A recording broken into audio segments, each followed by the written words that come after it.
As a life science leader, your job is to make high-stakes decisions.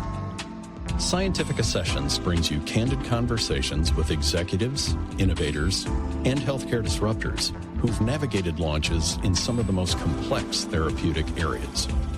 If you're building something ambitious and you want to hear how others at the top are navigating uncertainty, competition, and growth, this podcast is your competitive edge. So press play. Let's get to work.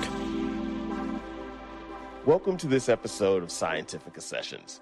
I'm Tabari Baker, founder and CEO of Kronos Scientifica, and I'm excited to have a phenomenal conversation that has been brewing throughout my career and apparently is still brewing through the careers of MSLs and commercial teams at various companies. And that conversation is about collaboration. Medical and commercial have a love relationship with each other. And I have brought two professionals to help talk through how we can make this relationship be a love relationship at all times. The first one is Patrina Pellett. Patrina serves as the co-CEO of MSL Mastery. What she and her team do is train medical science liaisons and their teams in pharmaceutical and diagnostics companies. They train them on how to do well at their job, and most importantly, how to work well with their colleagues. On the other side, we have Chase Wasson. Chase is a passionate healthcare executive that has been in the field for about 17 years across both pharma and diagnostics and medical device. He's worked with and led commercial teams and has worked closely with medical teams and has seen when it works very well and when it goes poorly. I'm so happy to have them both here. Good afternoon, Patrina. Good afternoon, Chase. It's morning over here. Good morning. Super happy to be here. Really excited to have this conversation with Chase. And we're going to share some of our best practices and tips that we see working really well. Because at the end of the day, if you're not able to build those strong internal relationships, it's just not going to work. Nobody's going to win. Yeah, likewise, Tabari. Fired up to be here with Patrina. I think the word I heard that I think we'll over-index on is collaboration. That's key to win the day in any field. So look forward to the conversation. Thank you. Well, let's jump right in. And let's jump in with identifying the problem. Why don't these teams get along? Patrina, you hear from these leaders whose sales or clinical colleagues are complaining about MSLs. I'm sure you also hear from MSLs who are complaining about their commercial colleagues. What's happening under the surface there? I'm really excited to hear what Chase thinks is the root cause of the problem. In my opinion, a lot of this stems from them having the same stakeholders. So we are telling all these different functions, clinical, commercial, medical affairs, you own the HCP relationship. This is creating essentially turf wars, and people get really possessive over that relationship. And if there isn't a lot of training on how to effectively collaborate and essentially get along, it's going to lead to a lot of resentment. And then I'll add one more thing before I give it to Chase. On top of this lack of clarity around who owns the relationship, a lot of times there are pretty intense metrics on top of that. So if you have reps that have a lot of metrics as well as MSLs that have to get a set number of meetings per month, this is going to create a lot of conflict. What do you think, Chase? Well, I think you hit on some valid points. I think at the end of the day, whatever company or product you choose to represent, you mentioned the terminology, own the relationship. And from my vantage point, owning the relationship comes when there is, continuity with your own internal teams that know when to put the right individual in front of that right customer. Yes. And so when it comes to the MSL and commercial relationship, I've seen it work really well. I've seen it not work so well from the context of, in some, organizations from a compliance standpoint, MSLs are reactionary only. In other organizations, they can be proactive in communication. Where I see, a lot of synergy and where it's gone really well is when there is lockstep alignment between both commercial, marketing, and medical, focused on really, maybe it's a singular message or a singular clinical interest level that we're trying to get in front of the customer. And there's an actual process and a plan in place that's facilitating at the right time the right individual to that customer. That to me is a recipe for success. Easy to say, hard to execute on. Yes, absolutely. 100% agree. That, I think you both hit on my entire corporate experience, right? You're the problem here, right? It's me. For you. This is my therapy is what this is. What I've seen is in great situations, just like Chase said, there has been high-level leadership continuity on strategy. There's been high-level leadership discussions on what each team's metrics will be, and there's been forethought on avoiding conflicting metrics, right? So we've tried to disconnect a lot of those challenges by separating what the assignments are based on the position.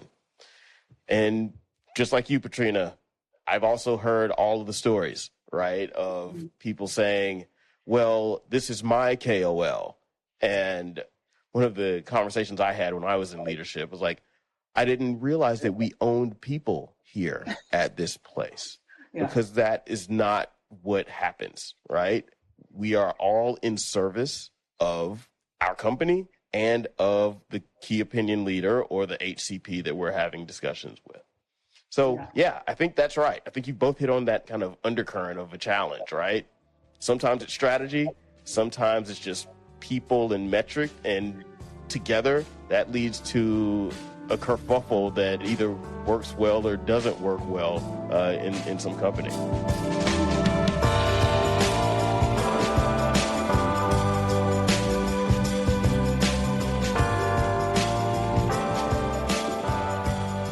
So you guys have hit on a little bit of these kind of mismatched expectations or mismatched or unspoken expectations.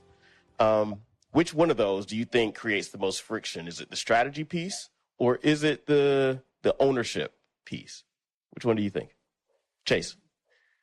I think it's a strategy piece, because I think with aligned strategy comes aligned process and aligned, we touched on metrics of who will own what conversation. But if you have the right plan in place, then the ownership and or the MSL, the commercial, the marketing team, they then can follow a plan or a suit of action to know when to engage, how to engage.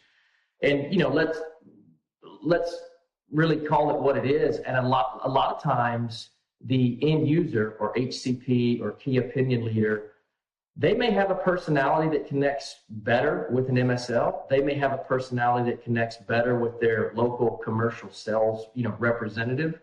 Where I think, kind of the best practice is put in place is when that local team can identify who does engage best with this, particular end user, and let's over-index the utility of that person's strengths to really bring out what we're all aligned and striving for, which is, kind of moving those conversations down the road to create a champion of whatever product that you're pushing forward. So it's a definite combination of both, but if I had the secret recipe, I definitely wouldn't be on talking with you guys. I'd have my own, consulting gig, Tabari, running that route. But that's just been my experience on, the strategy and process and really local alignment have got to be working in synergy. Otherwise, the customer sees it. It's just a recipe for disaster. Patrina. I'm going to say something a little different here. And I think something you said, Tabari, sparked this thought in my mind. And what I'm seeing across the teams that we work with is a lot of times it's actually a reflection of the mindset of leadership. And so if there is a lot of conflict, it can be usually traced to how leadership thinks about cross-functional partnerships and how they discuss it. I have a banana story for you guys on this. We were recently doing one of our how to get along trainings. That's not what we actually call them, but if you read between the lines, that's what it really is.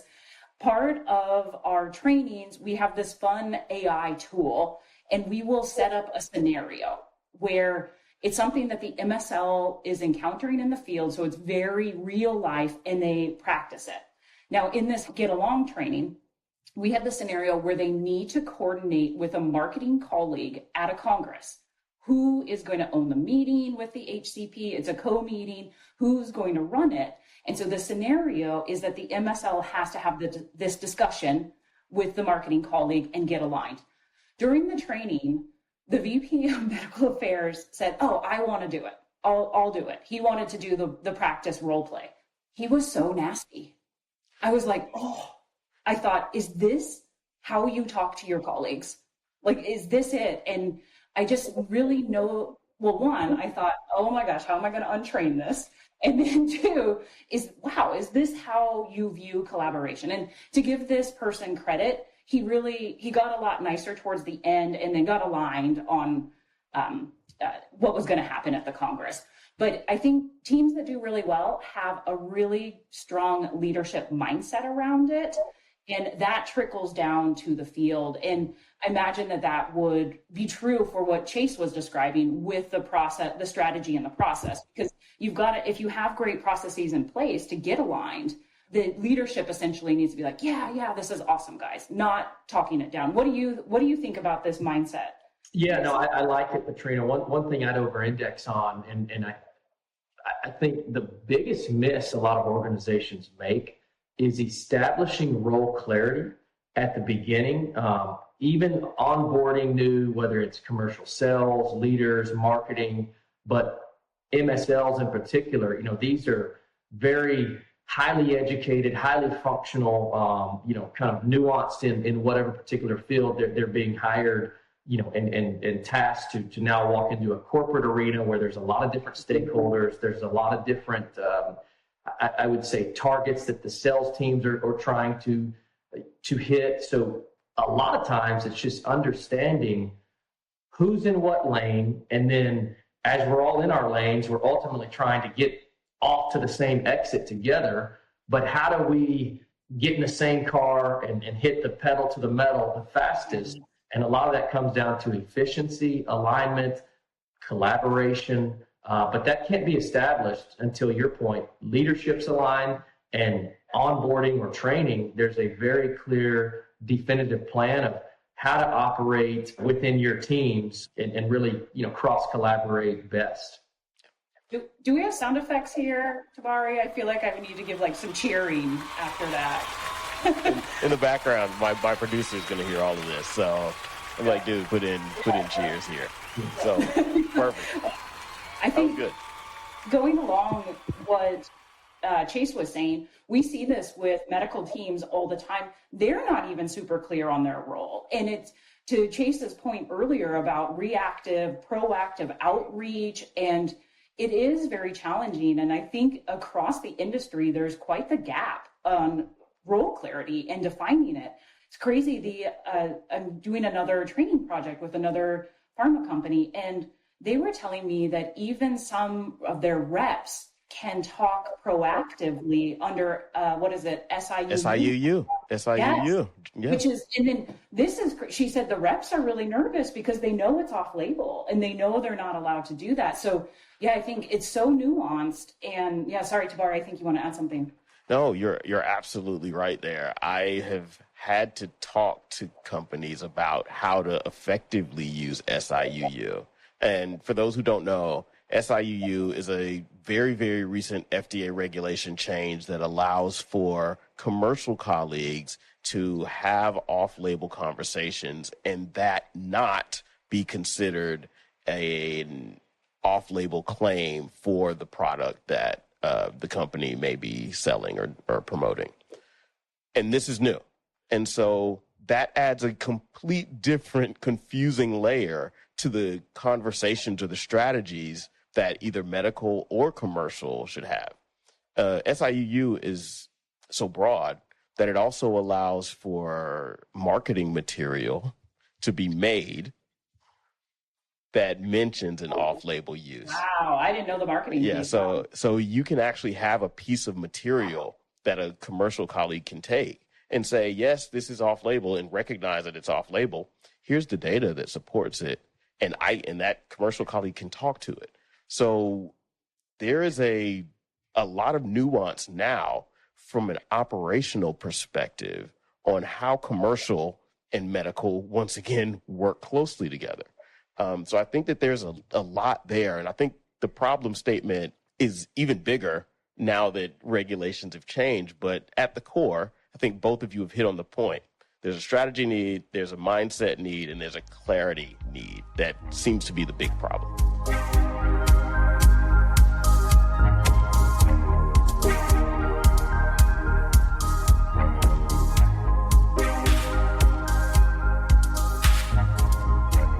So we're going to spend the rest of our time trying to solve that problem.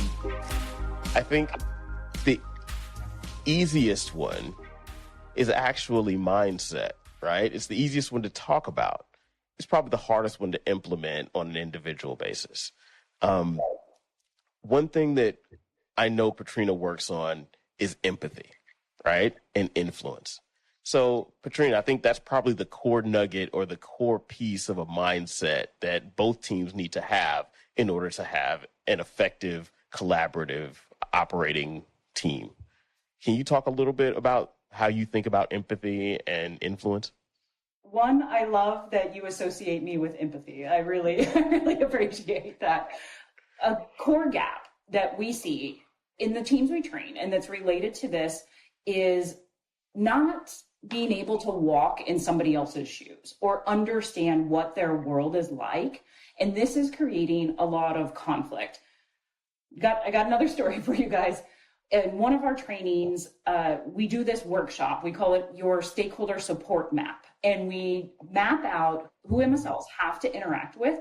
And we talk about what are those people's metrics, right? Like, what is their day-to-day like? What are they measured against? What's stressing them out? What's keeping them up at night?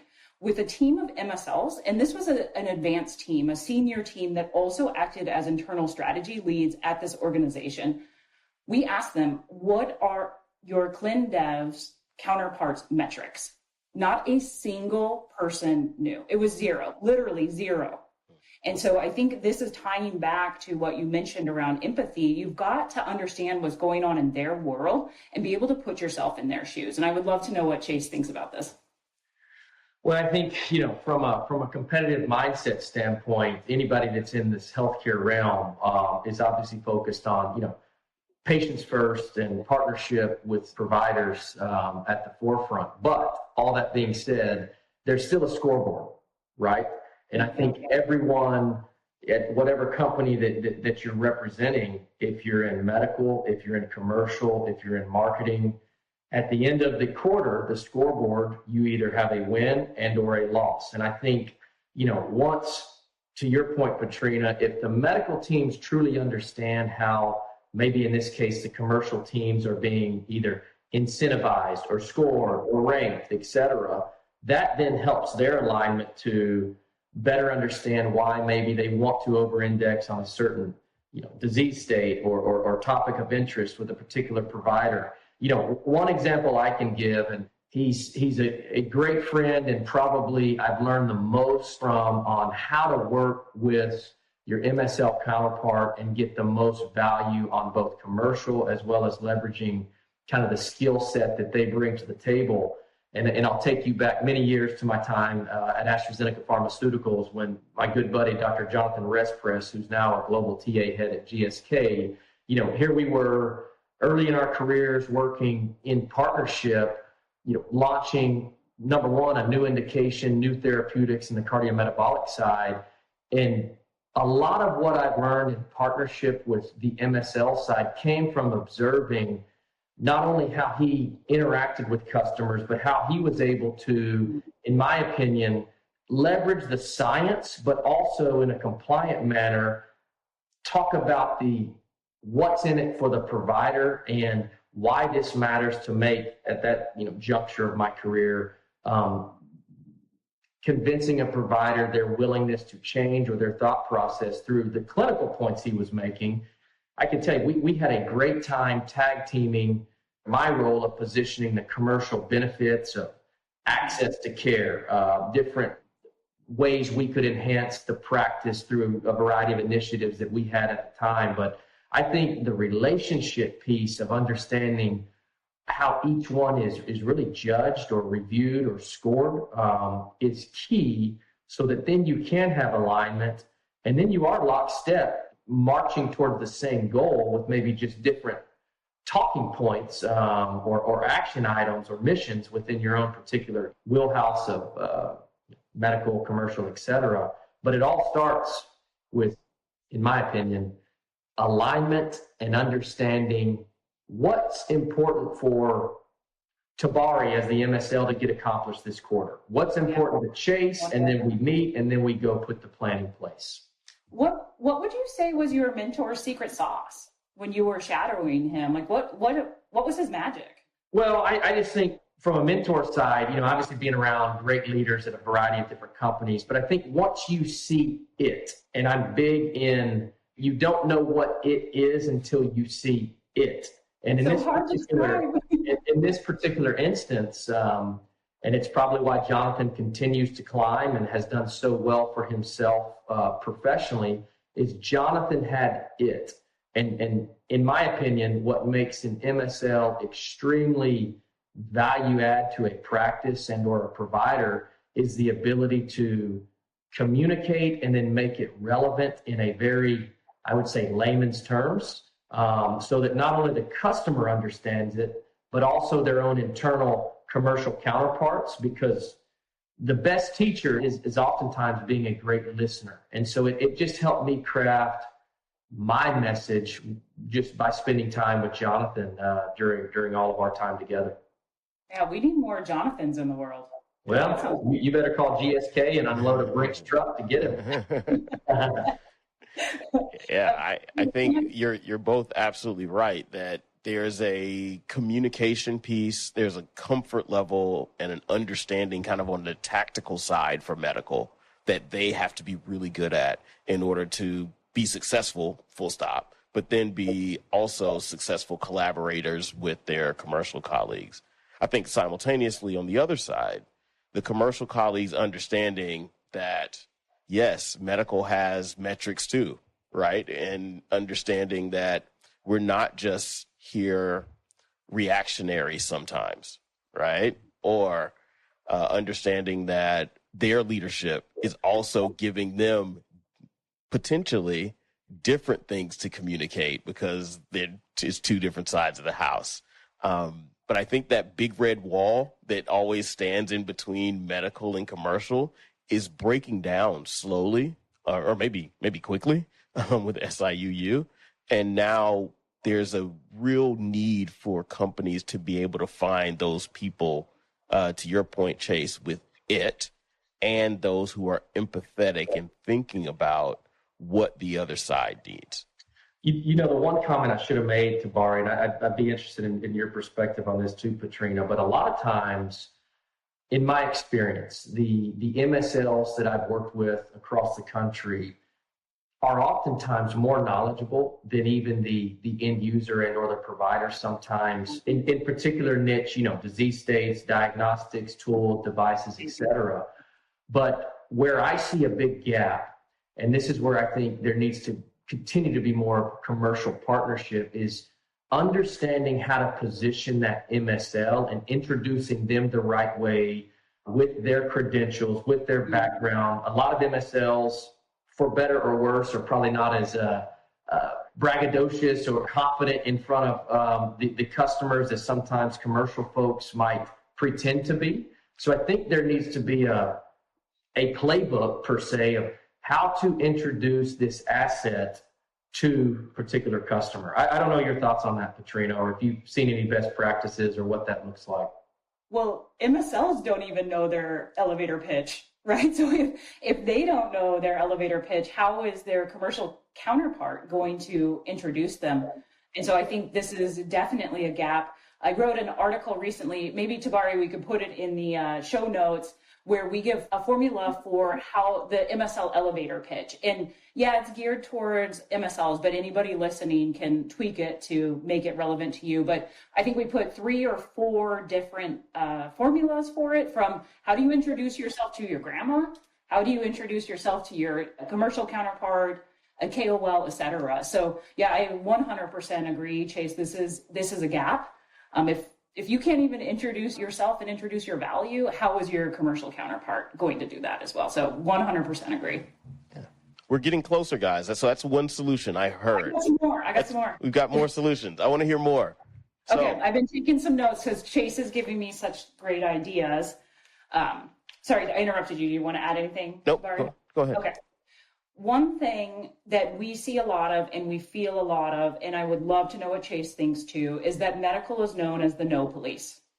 So it's always no, we can't do this. No, we can't do that. And one thing that we emphasize in our trainings, and that is something everybody on this call can do as well, is be aware of your language, the language that you use and how it comes off. And especially, Chase brought this up before we were recording around body language. So you're speaking with your body language as well as your words. And so we really encourage people to think about impromptu stuff, right? Yes, and, right? And so, like, don't start with no, start with how are we going to get to a shared solution? Chase, what do you think? No, I like that a lot. And I think we did over-index a little bit prior, because I think, to your point, it's oftentimes not what you say, it's how you say it. And in the case of healthcare, we know access is extremely tough. And the challenge can often be, you might have one opportunity to present yourself, whether that's on the commercial side and or MSL side. So the key is, to your earlier point, Patrina, having a very concise pitch of why it matters for that clinician to give you a couple of minutes to really articulate your value prop. That's something that I think can be a learned trait, but it goes back to even the initial onboarding of an MSL of what does good look like? How do I want to walk, talk, show up, articulate? And a lot of times that's where you've got to have great alignment with your commercial counterpart, because as we all know, if you've seen one physician, you've seen one physician. They all think differently, act differently, train differently, have different interests. So learning how to, I would say, become a chameleon with your end user on both commercial and, the MSL side is extremely, extremely key. And oftentimes, I know for me, I've gotten the most value out of learning from folks that were polar opposites of me. And PhD that I can barely spell is Prada, Hermes, and Dior. So being around folks much more smarter, obviously have upskilled myself very well in this space. Yeah, I agree with you both. That part of the challenge is the misconception that medical affairs are the no police. And what I think about is how commercial teams are trained, right? Mm-hmm. Commercial teams have full training cycles that may be 3 to 9 months, depending on what industry you're in and where you're selling, where you're tested on not just your knowledge of product, but you're also tested on how you interact with the HCPs that you would run into. Sure. Medical teams don't get that at most places. Oh, yeah. You come in with your a priori knowledge of the landscape or the space that you're in, which is fine and great, because then you don't have to do so much work on the product side. But where I think the gap exists is in the how to talk to people, how to work closely with people, all the soft skills that are required for you to be successful. And because commercial colleagues have had to deal with no's, right? I mean, transparently, you go out and you get a lot of no's before you get a yes. Medical affairs does not have that experience, right? Mm-hmm. So there's also a resilience piece that I believe is missing from medical, and a protective piece. So we say no quickly because I'm not going into a space where I'm going to get rejected. I have a PhD. I have an MD. I've never been rejected from anything, right? And so I think that there's a difference in kind of that training path. And that training path is literally what leads to that friction that occurs between commercial and medical. So what do you guys think about that? Yeah, no, one quick comment on that, Tabari, and I over-indexed on this at the beginning of the it factor. Well, you know what you can't spell grit without is it. Yeah. And I think the grit, especially in healthcare, we've all been in it. We've been, where you're waiting a couple hours for maybe a 3-minute conversation with an HCP, and you've spent weeks to line up the MSL to talk through some nuances or clinical updates that for whatever reason you just can't get across. But I think you're hitting on a great point of how do you teach grit to maybe a particular group of individuals that have over-indexed on the science and aren't necessarily used to being put in a position of controversy or, kind of ebb and flow back and forth. And that's where I do think that there has to be great alignment between that commercial individual that's more or less, in my eyes, the perfect relationship is when that commercial individual can almost be like a Jerry Maguire, where they're inserting at the right time the right resource and they're positioning it the right way so that the MSL can have success, and they're not put in a position of failure or the inability to really make impact. So that's one thing I think for your audience is key. When you enter this space of healthcare and sales, the best MSLs I've ever been around have understood that we're all driving towards impacting sales. And obviously with sales comes patient impact, whatever product you're representing. But I do think that's one thing I'd at least like to land on to the audience is there has to be alignment that we work for the same organization, and for us to win together, whatever product you're representing, the end game is for that provider to use or prescribe whatever field you're in. You can be the best MSL in the world and educate for days, but if unfortunately the doctors aren't gravitating towards the product, you nor the commercial folks will ever continue to win the day together. That's for sure. I 100% agree with that. And I'm going to throw it to Patrina, but I do want to say that I had to remind teams that we're bonused on revenue, guys. We're not bonused on scientific exchange, right? So you can have 10,000 scientific exchanges. If your commercial colleague can't close a deal, then you don't get that very large 5-figure bonus that you were expecting this year. And so when I was a people leader, that's how I would communicate. I'd say, listen, guys, you can not work with them. That's fine. Remember, the better they do, the better we do, right? Both individually and as an organization. And so we have to remember, going back to kind of that empathy piece, right? Remember what we're all working for and who we're all working for at the end of the day. Patrina, sorry. Yeah, no, I got nothing to add here. I did. I'm just loving this conversation. I actually need to take a pause so I can text my business partner these new ideas I have.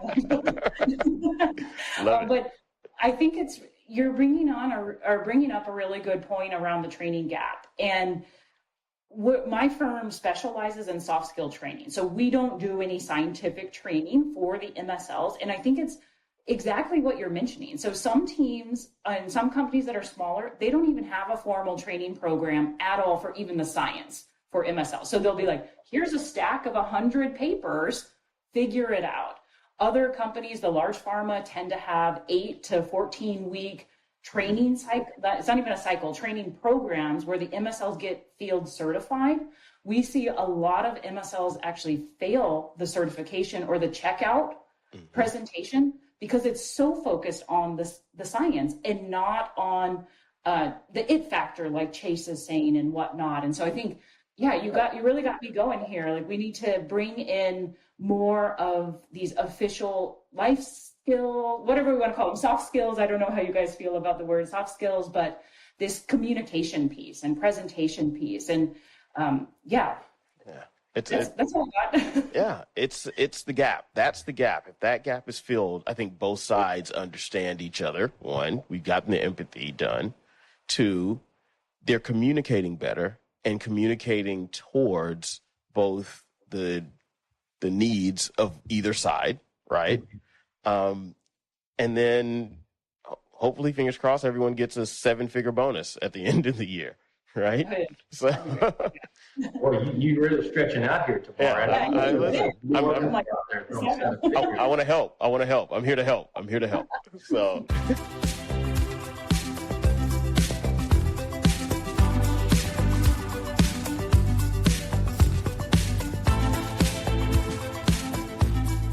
So one thing I'd love to touch on really quickly is how collaboration currently works and how we can change it. So one of the things I recall when I was early in my field career is the organizations that I worked for, rightly, focused on the commercial team and the commercial colleagues. And so their needs, their requirements, and their wants were always prioritized. Mm-hmm. That trickled down to the collaborative relationship between the commercial team and the medical team.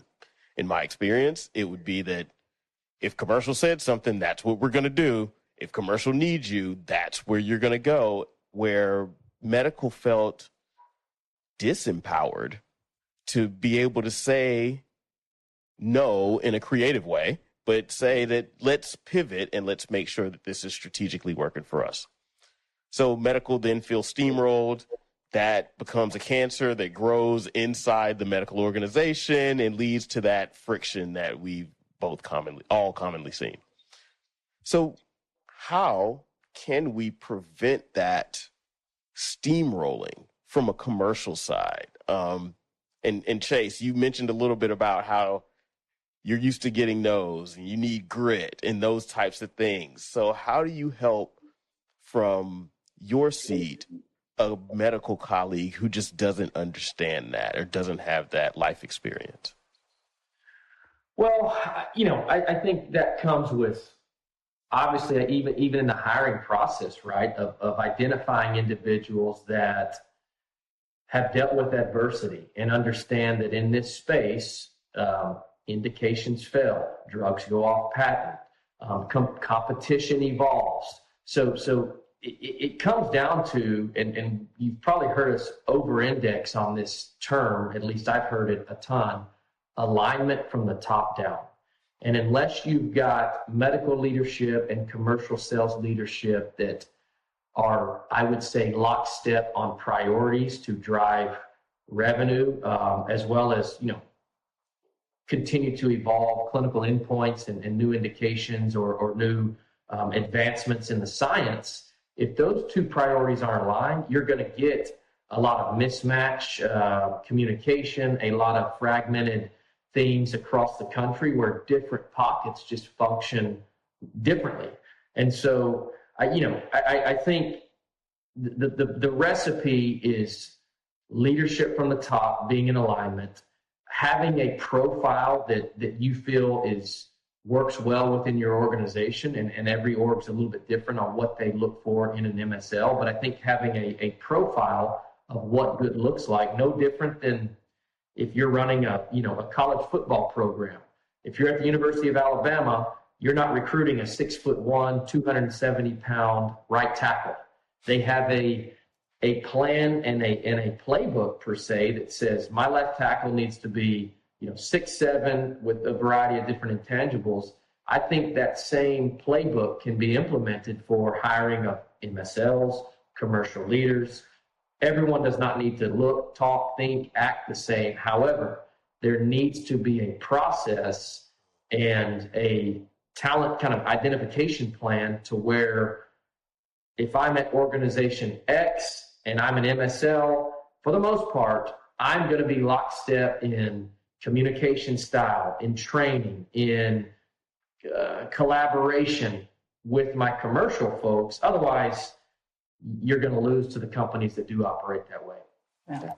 I mean, how can I follow that? Right.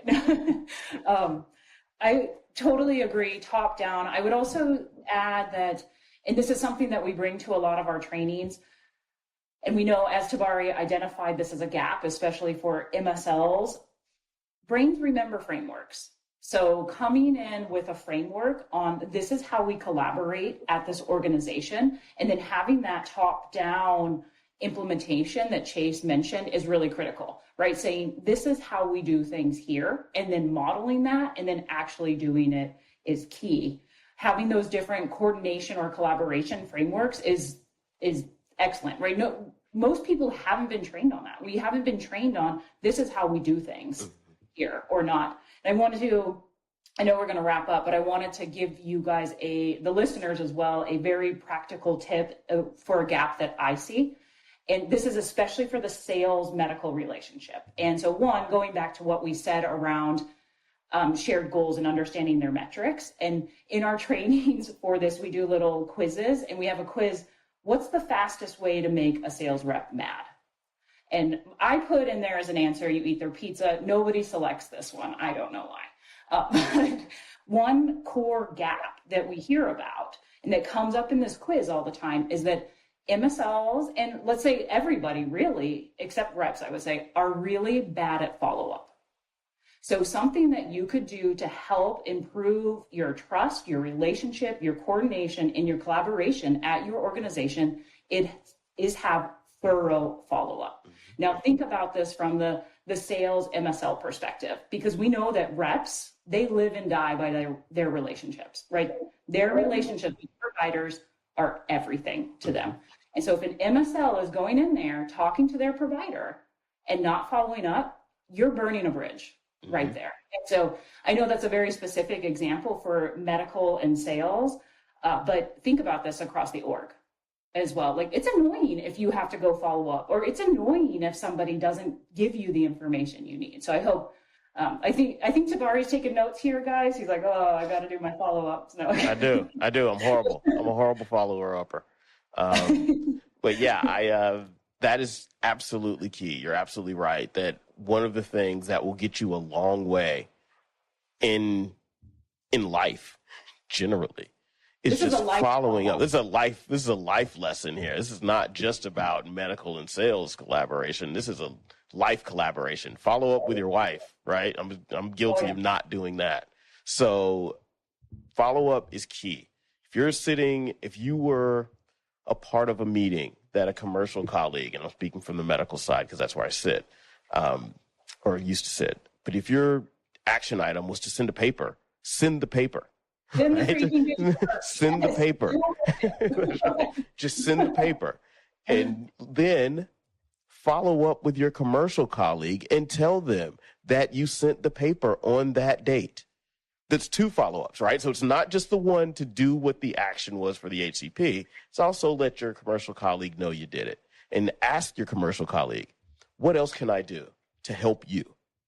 What's next for this particular account?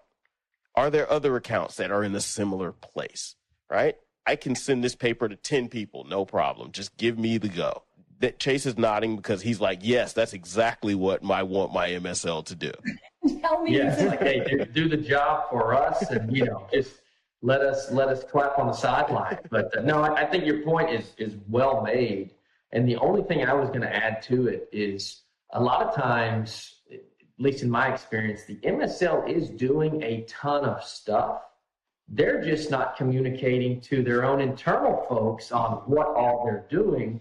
And so oftentimes we do judge books by its covers, even though, we shouldn't, but perception is sometimes reality. Is 100%. Understanding on the MSL front, and probably commercial vice versa, but just being more communicative around what you're doing, as simple as that might sound, because otherwise it becomes awkward at the very least to see a particular customer and they say, well, we just followed it. Tabari just sent me 3 articles, yesterday, and we had coffee, and you had no idea. So those sort of things. Yeah. Well, Patrina, Chase, thank you so much for joining us here on Scientifica Sessions. This was a great opportunity to share some best practices and tips on how to work with the, quote, other side. Both of you have immense experiences, and thank you for providing some frameworks that help both teams work closely with each other. If you want to reach out to either Patrina or Chase, please find their connection links in the show notes below. I look forward to continuing to work with both of you and help you guys be the greatest trainer and sales colleague that you can be. Thank you both. Thank you. Really appreciate it. Patrina, Tabari, thanks so much. I got to get one thing for you both to say, because it's the way I like to live my day, but also it's something I think will help your audience. It's been a great show. We all have a choice in life. We choose to win the day. Thanks very much for having me on. You guys have a great day. Thanks. Thank you. Bye, guys. Bye. Thank you for listening to Scientifica Sessions, unscripted conversations with those shaping the future of biotech. If you found value in today's discussion, be sure to follow and subscribe on your favorite podcast platform so you never miss an episode. We release regular conversations with leaders across biotech, pharma, and medtech, all aimed with helping you stay ahead of industry trends. And if this resonated with you, please consider sharing it with a colleague or your network, because the more voices we can bring to the table, the stronger our community becomes. So until next time, keep questioning, keep learning, and keep shaping the future of life sciences.